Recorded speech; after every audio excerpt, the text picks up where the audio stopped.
What's going on? I'm Sam. Griffin and I are on the way to Indiana to pick up some more of the IBC totes, and then later today we're gonna go check out an Ultralight for a buddy. I just changed one of my O2 sensors because I had taken it out when we were testing the engine, and it was super stripped and cross-threaded, so there was no putting it back in. I just got back with all these totes. Peter showed up at the shop, and now we're gonna go check out that Ultralight. Really? Got a 582 head. Oh, that's probably not bad. Yeah. I didn't sell a flank.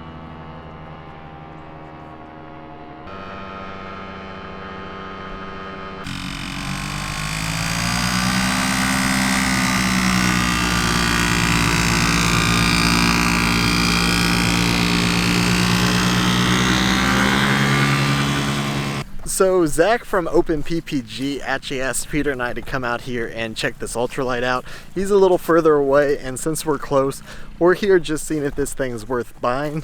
It's for sale and he's wanting to buy it for himself, so we'll let him know what we think of it. Well, at least you made it back. Yeah. Well, who's the builder?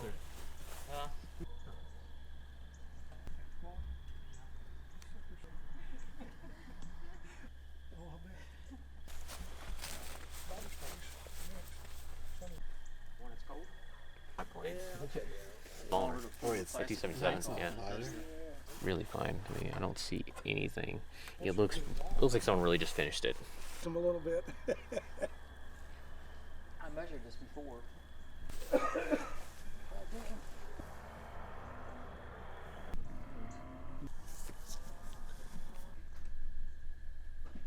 I got the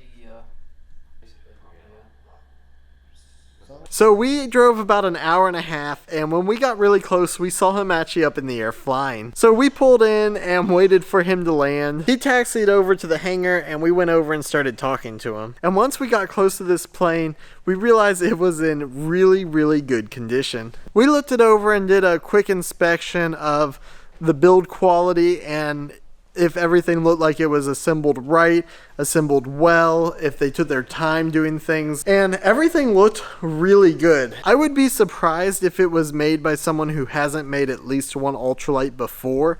Everything was done very well as far as we could see, so there wasn't really anything we were worried about. It's such a great deal that if Zach didn't want it, Peter or I would probably end up getting it. The engine was pretty much brand new. He had replaced the one that came with it, so he had got this engine brand new and put it on, and it looked spotless.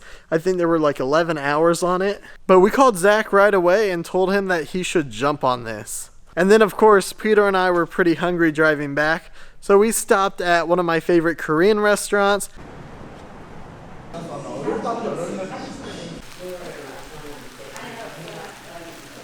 They were undergoing a bit of a remodel, but I was able to get some dul salt bibimbap. This is like the second time I've had it in a week, but I'm not complaining. And then of course, since I was in Cincinnati, I had to stop at the casino. I played roulette, my game of choice. Started with $50 and walked away with like $87. So I made a little bit of money on that, and that more or less paid for dinner. It looks like Zach is gonna buy this Ultralight. Maybe I'll be able to show up and see it sometime when he's flying it. But it was a great evening overall, and now I came to the shop. I gotta get ready for tomorrow because I'm gonna be moving a ton of stuff. I'm gonna get home. I did a couple small things around the shop, but there's still a ton to do. So anyway, I hope you guys like this video, and I will see you in the next one.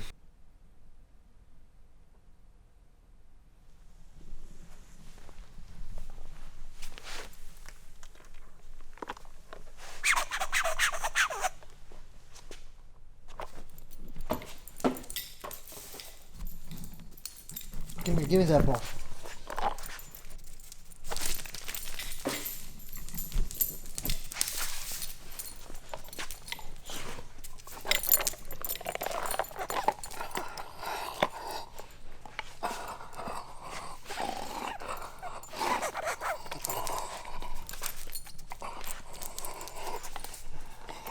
Leave it. Good boy.